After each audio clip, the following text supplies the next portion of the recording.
What's up, guys? Orca's here, and today we got another video. Hey, we're kind of back at it, more consistent videos. Like I said in my last video, if you watch my Star Wars videos, we're kind of done with the busy part of my life, and we're kind of back at it with these videos. Probably should have 1 to 2 videos a week again. So we're doing good. We're doing good finally again. But anyways, this time we got Watkins Glen race, and this race honestly pretty good in my opinion.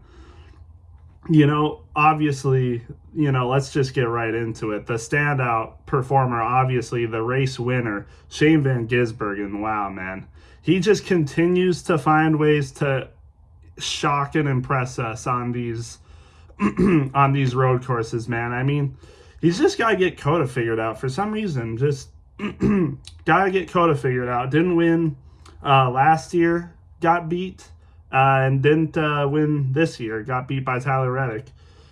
So just gotta figure out Coda, which is funny because Coda is like it's the most obvious road course. Like F1 races there or has raced there. I don't know if they still do, but F1 has raced there. It was specifically built for like F1 style racing, and it's the one race that SVG just, I mean, he's obviously still good there, just can't win for some reason. But everywhere else, it seems like, holy shoot, he's got it figured out. Even when it seems like it's out of reach for him, it isn't. He wins at Watkins Glen. Just, I don't know how he does it. He's just amazing. Really is. Led the most laps today, mind you. Different fuel strategies, Fuel strategies get, mixed up because, and it wasn't really because of all the cautions. Like, was there only one caution this race? I think there was 2 cautions. I think there was 2 cautions this race besides the stage cautions, and you wouldn't think that would really mix things up a little bit, but it kind of did. Like, you had people, I think after the last caution, you had some people that stayed out, like Shane Van Gisbergen, and I think it was Tyler Reddick or something. You had Michael McDowell on a different fuel strategy. You had AJ Allmendinger on a different fuel strategy. But somehow they all make it work, and SVG, obviously. I think he was the one on the same fuel strategy as Tyler Reddick. It might have been Michael McDowell too. I can't remember. No, I think it was different. Tyler Reddick, I think, pitted before Shane Van Gisbergen and Michael McDowell, if I'm not mistaken. Yeah, I'm pretty sure. And then Shane Van Gisbergen just able to make it work. I think he pitted with 25 laps left, and he just runs down the whole field. I think he was they said like 29 seconds behind, and in 25 laps-ish, he's able to run them down. Like 29 seconds he made up in less than 30 laps.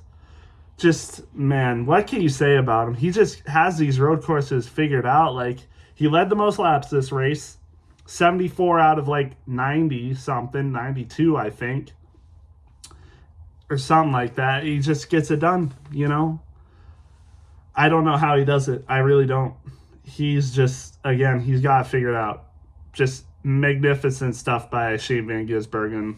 Runs down the whole field. Everyone else who didn't pit were just trying to save fuel, and they all make it work. I think. I don't think. Well, I actually pretty sure Kyle Busch was running out of gas. Ran out of gas, but still made it to the finish. So good for him. Was able to salvage it. I thought they were running out of fuel. The RCR guys. I thought they were running out of fuel, but I think pretty sure everyone made it work on that strategy. Where they didn't stop at all during that caution, because if they would have had to pit if that caution didn't come out, I think, or people would have run out of fuel, I bet. But they were able to make it work, and the leader on that strategy was Ty Gibbs, who finished 3rd. Good day for Ty Gibbs, man.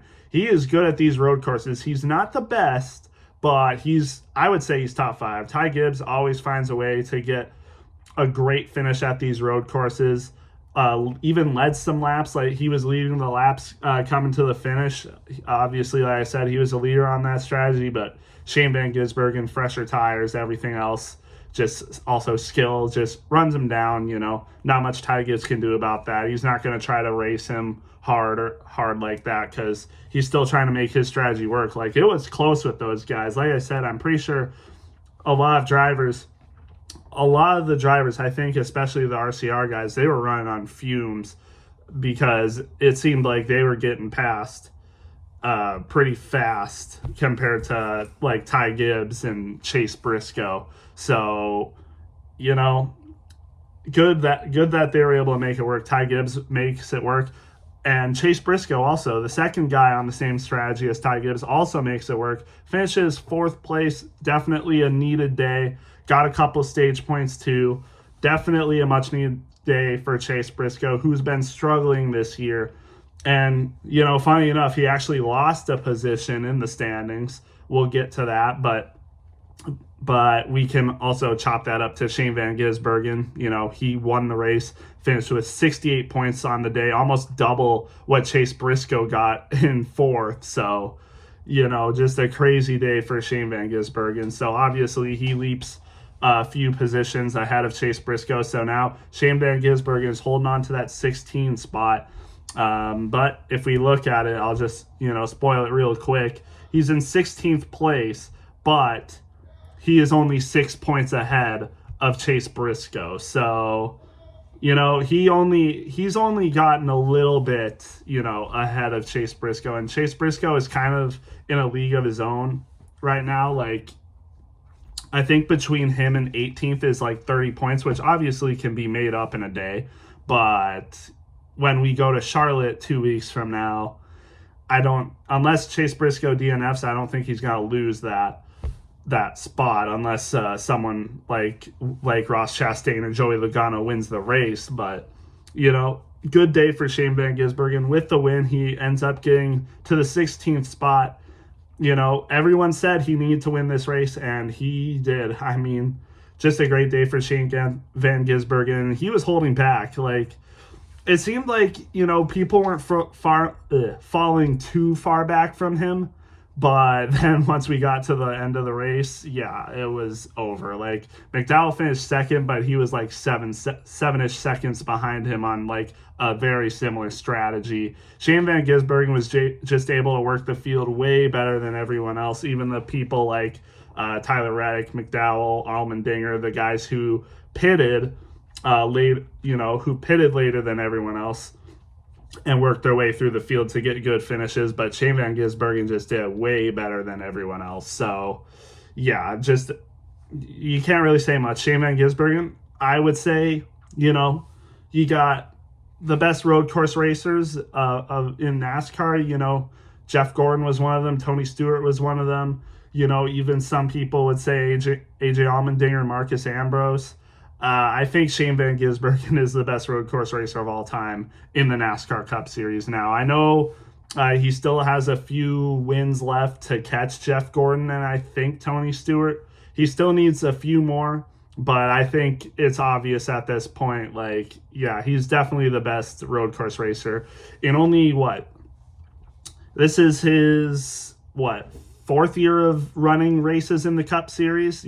First race 2023 at the Chicago Street Course, he wins that race. I don't think he got a win in 2024 running Cup races, but 2025 came around, he won like 5, and now he's won another one. So he has 7 road course wins in 4 years. And mind you, 2023 only made that one start. 2024, I think he only made like 2 starts or something like that, if I'm not mistaken. One of them was Watkins Glen, and he was contending for the win, and Chris Buescher was able to get past him. But, man, he's got them figured out, He's in decent equipment. I know Trackhouse hasn't been having the greatest season of all time by any means, but they still have decent equipment. Definitely, I would say, better than Colleague, which is what he was running with in 2024 and 2023 when he got his win. it wasn't a Kaulig car that you guys win in 2023, was it? No, I'm pretty sure it was a Trackhouse car, so never mind, scratch that. But in 2024, I think the 1 or 2 races he ran was in a Kaulig car, and we know these Kaulig cars aren't amazing. Trackhouse is definitely better, so it makes sense he's able to get these wins.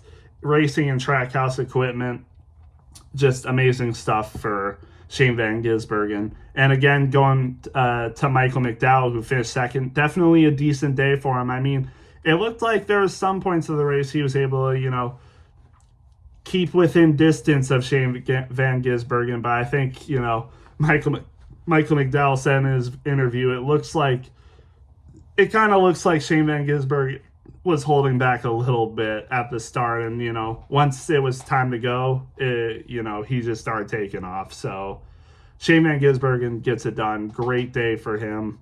I mean, he definitely needed it. And we have two road courses left. We got Sonoma, and then what's the other one? Oh yeah, San Diego. So we got the San Diego street course, and then we got Sonoma, and those are really close together, I'm pretty sure. I think San Diego is sometime in June, and then Sonoma must be in July, I think. Or it could even be in the same month. It could be in June as well. I don't remember, but I know Sonoma and San Diego are pretty close together. And like Watkins Glen, it was moved to May for some reason. I don't know why they did that.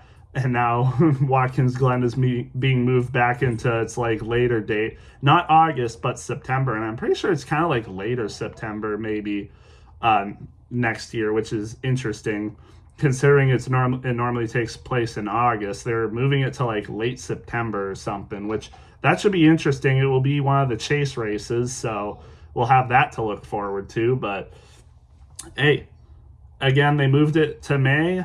Didn't make much of a difference though, honestly.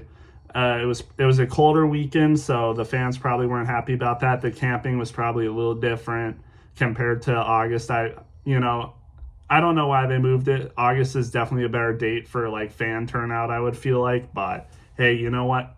NASCAR is NASCAR. They're gonna do, I don't know. But hey, again, didn't really matter much because Shane Van Gisbergen dominated this race, and I think this was a good race.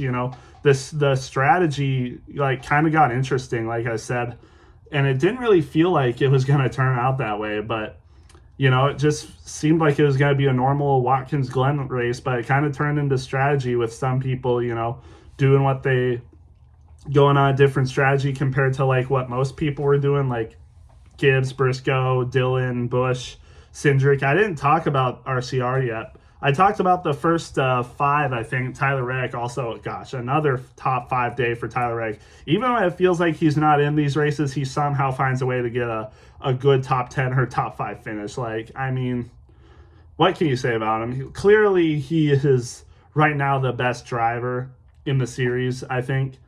And if we were doing the Winston Cup format, he would already be the champion, honestly. There's just no way anyone's going to catch him. And that's kind of why I like this chase format.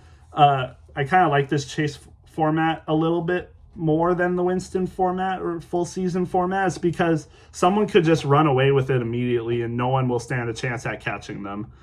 Tyler Reddick could run an average. He could run 10th place. He could get no better than 10th place for the rest of the season, and I think he would still possibly be the champion. So, I mean, we'll see, but Tyler Reddick, he's just by far the person in the lead right now. And, much deserved. If he can prove me wrong, and win the championship, even with the chase format, stays consistent and just completely outclasses everyone, I'll eat my words, but again, I think this is why the chase is better, because it gives drivers a second chance, And he still has, a 25-point lead when he inevitably wins the regular season championship. Like I said, there's no way anyone's going to catch him. He's way in the lead right now. Yeah. But, still a good day for Tyler Reddick. I mean, top 5 finish. I don't know how he does it, but he just does. He was on a little bit different strategy than all the other people that were trying to just make it on fuel. And what some of those people, Austin Dillon, RCR, really good day today. Austin Dillon finishes sixth, actually got more points on the day than Chase Briscoe did with a sixth place finish. Got some stage points in there too. And yeah, just an amazing day for Austin Dillon, who finishes sixth. Kyle Busch, basically right behind him in eighth. It looked like Kyle Busch was about to get a better finish than Austin Dillon, but he fell back a little bit. I think he was really trying to conserve fuel there. I think he was basically running out, but still gets a top 10 out of it. Great day for Kyle Busch. And was running top 10 at Texas. I didn't make a video on the Texas race, but was running in the top 10 in Texas, was having a really good day and just kind of took himself out. But this is definitely a good day. So 2 races in a row where Kyle Busch is showing pretty decent speed. So good day for Kyle Busch. And don't want to forget AJ Allmendinger finishes 7th, was also on a different strategy than the people trying to save fuel. Ends up with a 7th place finish. You know, AJ Allmendinger, road course ringer, is in Colleague Equipment though, which is arguably the worst Chevy team besides Haas Factory. Like, still gets it done, still gets a top 10 on the day.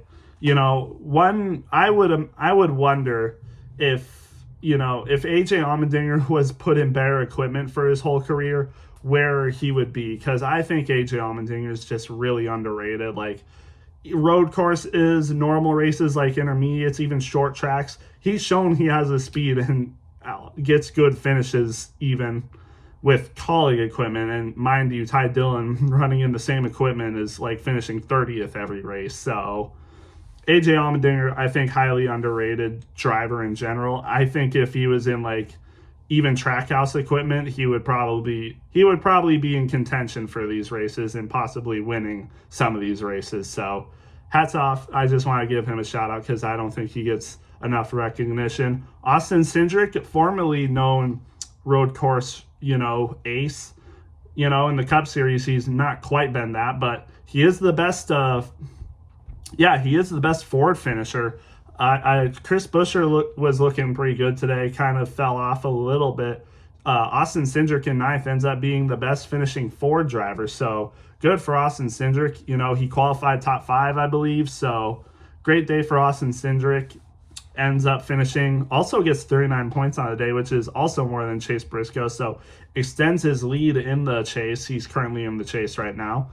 So good for him. And then ending it off with the top 10, how about John Hunter Nemechek, Legacy Motor Club, Toyota in the top 10. Definitely probably the worst Toyota team. I mean, you only got JGR and then 2311, which is in alliance with 2311. So obviously after that, it's going to be Legacy. Definitely the worst of the 3, and, you know, definitely not one of the better teams in the series. But hey, shout out to John Hunter Nemechek. Decent day. I think he definitely got some stage points too. Ends up with 32 points in a top 10 performance. Definitely a great day for John Hunter Nemechek. Possibly his best race of the year. He was running top 10 for a good amount of this race, running on different strategies, and somehow made it work. So good for him. Ryan Blaney qualified in the top 5, I'm pretty sure, as well. Ends up finishing 11th. Was also probably on that same fuel saving strategy as the other guys. Same with Chris Buescher, who finishes 12th. Daniel Suarez, decent finish with a 13th. Ryan Preece, top 15 with a 14th after that penalty he got last week at Texas. That definitely hurt him a little bit, and hurts even more because a lot of people behind him gained on points compared to him. So it's going to be rough. Maybe they'll get that penalty appealed. I don't know. I don't know when they would announce that if it gets appealed or not, but I know that they are appealing it. Maybe they'll, you know, come out victorious on that. Not sure, but we'll wait and see. Cole Custer rounds out the top 15. Good day for him. Been decent on road courses in general, and like I just got done saying, Colleague is possibly only better than Haas Factory for Chevys, and yeah, Haas Factory team with Cole Custer definitely not good, but gets top 15, so good for Cole Custer. Not bad. And then, you know, we'll just, you know, skip a little bit. And then we get to 20th. Connor Zelich, I didn't talk about him yet, but man, he was running up there. Like, he was really, besides Michael McDowell, I think, and even better, like, he was doing even better than McDowell, I think. He was really the only one that could challenge Shane Van Gisbergen, in my opinion. And actually, Connor Zelich did run the fastest lap of the day. So he did end up getting a point on that. But man, it could have been so much better for Connor Zilic today. He was running behind Ty Gibbs when they're on that fuel saving strategy, and SVG was charging through the field. He never got past Ty Gibbs. He was running really hard and ended up getting a flat, I think. Ended up getting a flat tire, had to pit. So that was his day done. Still finishes 20th, not terrible, but man, it could have been better. You know, he's out there to win. You know, I get it. That's why he was running so hard, trying to pass Ty Gibbs there, but it just wasn't going to work. SVG was inevitably going to pass him even if he got by Ty Gibbs. I know he wanted to win that race, but man, he just started running too hard. You know, I think was getting a little impatient. He knew SVG was going to run them down and was just trying too hard, I think, at the end there. Man, maybe he should have went on their strategy, I guess. Maybe if he went on the same strategy as Shane, maybe they could have actually, been in contention to win the race. But he was good, man. He was good. I think that first win is coming. He is definitely good on these road course races. So far, he's been the only one to really challenge Shane Van Gisbergen in these road course races, I guess, besides Tyler Reddick at COTA. Besides COTA, let's just say that. Besides COTA, I think Connor Zilic, he might be the only one that can challenge Shane Van Gisbergen at these road course races. So we'll just wait and see, though. We got two more road races left. One of them Sonoma and then street course race. But we'll just wait and see what everyone else has, once we get there. But yeah, Connor Zilic, good day. It was a good day until that happened, but man. And then, Christopher Bell, man, another not great day for Christopher Bell. I think he had a top 10 car today and just it kind of unraveled. He got into some trouble, I'm pretty sure. Some wrecks. I think he had a tire issue, maybe. 21st, man. Just not a good day for Christopher Bell. He's been having some really bad luck lately. I mean, he was he was in the lead at Texas, and then who was it? Todd Gillen just spins right into him. Just, man, his luck's got to turn around at some point. Chase Briscoe is having a lot of the luck Christopher Bell's having. Hopefully, today, Briscoe finishing 4th, he'll start turning around. Maybe the Coca-Cola 600, we'll see. But hopefully Christopher Bell also gets to turn around soon because, man, just unlucky. And also, it was not a great day. I mean, we should talk about Hendrick, man. I mean, Hendrick Motorsports, not a great day today. Kyle Larson, 23rd. Elliott, 24th. Alex Bowman, 25th. And then all the way in 36, William Byron, man. Holy. Hendrick just did not have it today. I don't know what they did, but they completely missed the setup today. Completely missed today. And, I think William Byron at some point was, in the top 15. He was the only one even close to the top 10. No one else had anything today. William Byron, again, like I said, he was the only one that was even close to a top 10 based on speed. And then I think he just got into some trouble. He did get spun out. I forget by who. And then he did get hit by Ryan Blaney, I think. So I think that just ruined his day. I think he had a bent toe link. So yeah, just unfortunate for him. But even then, Kyle Larson, Elliott, and Bowman in 23rd through 25th, just not good, man. Eesh. I mean, this is the track that Chase Elliott got his first win at, and now he's finishing 24th. Man, that is crazy. Didn't think I'd see Hendrick. This is probably the worst Hendrick race that I've seen in a long time. So, yeah, really bad. Riley Herbst, 26. He ran into some trouble. He had a decent car today, I think a top 15 car. Again, like I said, ran into some trouble. Must have been the same thing for Ross Chastain because he had a decent car today, top 15 probably. He did get a good amount of stage points today, Ross Chastain. I think he stayed out and actually won the stage in stage 1. But after that, it spiraled out of control. He must have got more stage points in stage 2, though, because, again, he finished with 20 points. So, but still not a good enough day. Finishing 27th, just unfortunate. Also issues probably for Hocevar, who also I think had a top 15 car. Bubba Wallace as well had a top 15 car. There was something that happened with Christopher Bell and Bubba Wallace. Didn't end up seeing it. Like all that Fox showed was the confrontation at the end of the race between Christopher Bell and Bubba Wallace, them having a conversation, but never actually showed what happened. Had no idea what happened, but maybe that's what had some issues with Bubba Wallace's race. I think he had issues before that though. But yeah, just again, not a good day for Bubba Wallace, who continues to fall in the standings. I think he's down to 10th now, when I'm pretty sure during the start of the year, after like the first 3 or 4 races, he was like second. So continues to fall, and Reddick continues to stay at the tops. He's gonna got to turn it back around. But yeah, and then Joey Logano, man, finishes 38th. Oh, just unfortunate, man. I mean, Joey Logano, I thought even year luck Logano was going to be different this year. Shoot, it might be bad luck even year Logano now. I mean, this is terrible. I think didn't he crash out last week or something at Texas? He had issues at Texas, ended up having a really bad finish at Texas, and now this finishes dead last. Jeez, man, Joey Logano. And I think he qualified top 10. He qualified in the top 10 today, got some stage points, and man, just not a good day again for Joey Logano. I don't know what to say. He's currently 18th in the standings right now, behind Chase Briscoe, but this is not good for him. I don't know.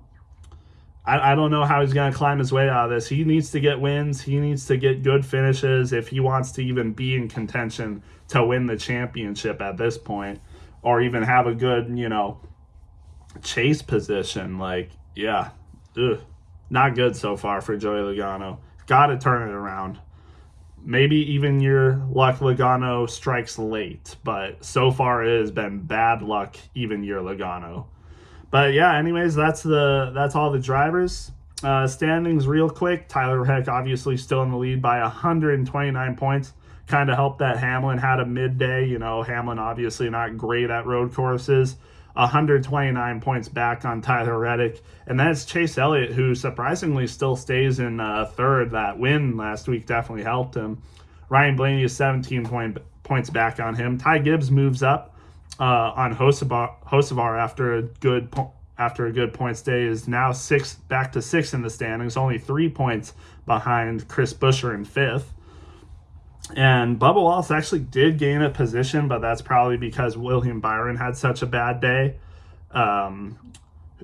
William Byron all the way down to 12th now after that. Back all the way down to 12th now is, he's 4 points back on Bubba Wallace, who's in 10th, and then 2 points behind Christopher Bell, who moved up to 11th.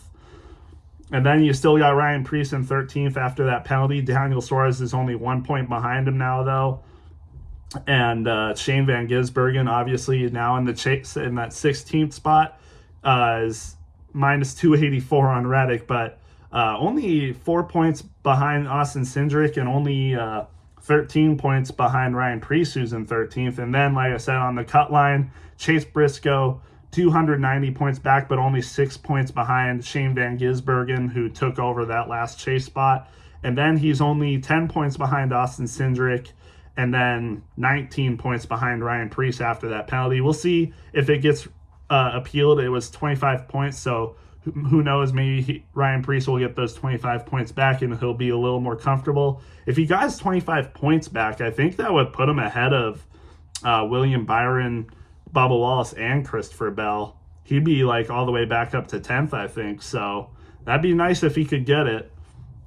We'll just have to wait and see, though. But yeah, that's basically it. Again, like I said, also Joey Logano, like I said, is down to 18th. He's 32 points behind Chase Briscoe in 17th. And then Ross Chastain, again, he was having a good day, just fell apart, and now he's 19th in the standings.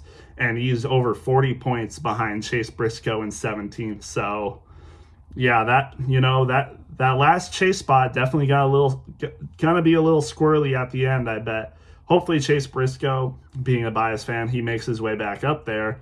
We'll just have to wait and see. But overall, this race I thought was pretty decent, better than last year's, I would say. especially, with seeing Shane Van Gisbergen just completely owning the field in the final laps, making his way up front, the different strategies and stuff. And you could definitely pass in this race too. It definitely was a little hard.